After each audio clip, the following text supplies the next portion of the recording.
Hi guys, it's me Nur and welcome back to my YouTube channel. Hari ini aku pengen cerita atau lebih tepatnya pengen ngobrol dari hati ke hati kali ya soal pelajaran hidup yang aku dapetin di usiaku yang ke 20 tahun. Aku tahu angka 20 itu adalah angka yang nggak kecil, tapi juga nggak dewasa banget sih. Tapi buat aku pribadi, usia 20 ini adalah fase yang cukup challenging atau cukup mengguncang gitu. Karena udah kayak ada di tengah jalan gitu. Udah nggak remaja, tapi juga belum sepenuhnya dewasa. Ada banyak momen jatuh, ada juga beberapa wishlist yang belum tercapai, dan juga pelan-pelan bikin aku sadar bahwa hidup tuh nggak sesimpel teori-teori yang dulu kita hafal waktu sekolah, atau nggak sesimpel yang kata orang jadi dewasa itu enak. Jadi, video ini bukan hanya sekedar cerita aja, tapi juga lebih ke arah refleksi. Buat teman-teman yang seumuranku atau bakalan masuk di usia 20-an. Yuk kita mulai. Dulu waktu kecil, aku pikir orang yang udah umur 20-an, itu tuh hidupnya udah tertata gitu. Udah tahu mau jadi apa, udah bisa handle semuanya, dan udah kayak gak galau-galau lagi lah akan hal-hal yang ada di sekitarnya gitu. Tapi pada saat aku udah ada di fase ini, aku sadar kalau ternyata menjadi dewasa itu bukan hanya perihal angka, tapi juga perihal proses. Jujur aja aku masih sering banget bingung, aku masih sering banget overthinking, ngerasa kecil, kadang juga ngerasa gagal. Tapi pelan-pelan aku mulai ngerti bahwa ya nggak apa-apa merasa kayak gitu. Karena dewasa itu bukan berarti kita harus selalu tahu jawabannya, tapi bagaimana kita mau terbuka, bagaimana kita mau terus berani untuk belajar, bahkan sama hal-hal yang menyakitkan. Dan di usia 20 ini aku bener-bener merasakan semua hal-hal yang dulu cuman aku andai-andaikan aja gitu. Hal yang aku pelajarin di usiaku yang udah 20 ini adalah aku belajar untuk menerima.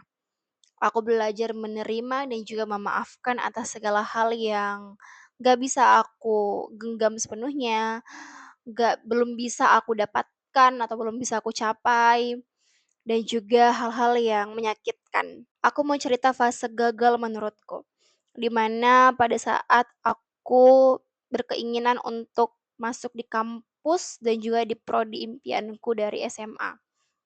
Aku berjuang mati-matian untuk bisa mendapatkan prodi itu dan juga di kampus itu. Tapi ternyata takdir nggak membawa aku ke sana. Aku nggak lolos 2 kali di, prodi dan juga di kampus itu. Yah, sakit sih sebenarnya karena kita udah berharap kan, kita udah berharap banget untuk bisa dapetin itu, tapi ternyata ya nggak kesampaian gitu loh. Tapi dari situ aku belajar kalau ternyata apa yang kita mau, itu juga belum tentu terbaik buat kita. Karena nyatanya setelah aku pelajarin, setelah aku sadar bahwa ketika aku mendapatkan hal yang dulu aku inginkan, belum tentu aku bisa ada di fase yang sekarang. Belum tentu aku bisa mendapatkan apa yang aku dapatkan sekarang. Aku bersyukur banget teman-teman bisa berada di prodi dan juga di kampusku sekarang dengan segala hal yang aku dapatkan ya. Yang kadang aku berpikir kayak, kalau aku dulu ada di prodi ataupun di kampus impianku, apakah aku akan mendapatkan hal yang sama ya, yang kayak aku dapetin sekarang? Belum tentu juga sih. Jadi itulah teman-teman, belajar untuk menerima sekaligus belajar untuk mengikhlaskan ataupun berdamai. Dan aku udah berdamai akan hal ini. Aku udah mulai belajar memaafkan atas segala kegagalan yang dulu pernah aku dapatkan. Pelajaran kedua adalah bahwa gak semua hal itu harus kita dapatkan gitu, dikejar sekaligus.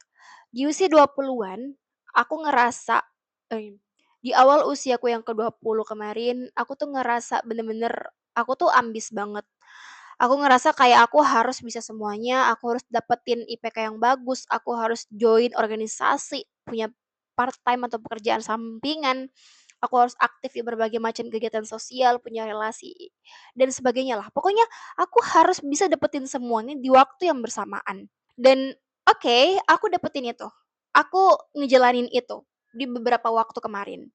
Dan hasilnya adalah aku drop, aku sakit, dan itu bener-bener adalah fase yang kayak ternyata emang gak semua hal tuh harus kita genggam bersamaan gitu loh. Ada fasenya ya satu persatu aja, sedikit demi sedikit aja dulu, pelan-pelan aja. Dan selanjutnya, pelajaran lain adalah bahwa sepi ataupun sendiri itu adalah hal yang wajar dan itu nggak apa-apa. Dulu tuh ya, aku takut banget yang namanya sendiri, jujur. Kayak aku takut nggak punya temen, aku takut, kalau apa-apa masa aku sendirian sih, gitu kan. Takut aja gitu, mungkin takut anggapan orang kali ya, yang kayak takut kalau dikira nggak punya temen, atau takut kalau dikira yang kayak, kasihan banget gitu kan. Tapi di usiaku yang ke-20 ini, aku banyak banget belajar akan rasa sepi dan juga sendiri. Bahwa ternyata emang gak seburuk itu kok kalau kita sendiri.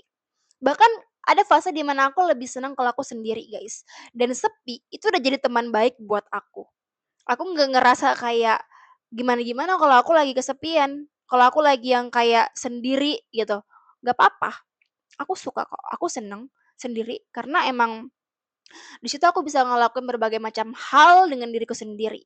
Me time contohnya. Selain itu, aku juga belajar mandiri. Aku belajar ngelakuin apa yang emang aku bisa sendiri, gitu. Aku belajar untuk bisa memanajemen segala halnya tuh sendiri. Karena aku paham bahwa akan ada masa di mana kita nggak bisa terus-terusan ditemani, kita nggak bisa terus-terusan apa ya, bergantung sama orang lain gitu. Ada masa di mana kita emang sendirian, jadi emang perlu dilatih.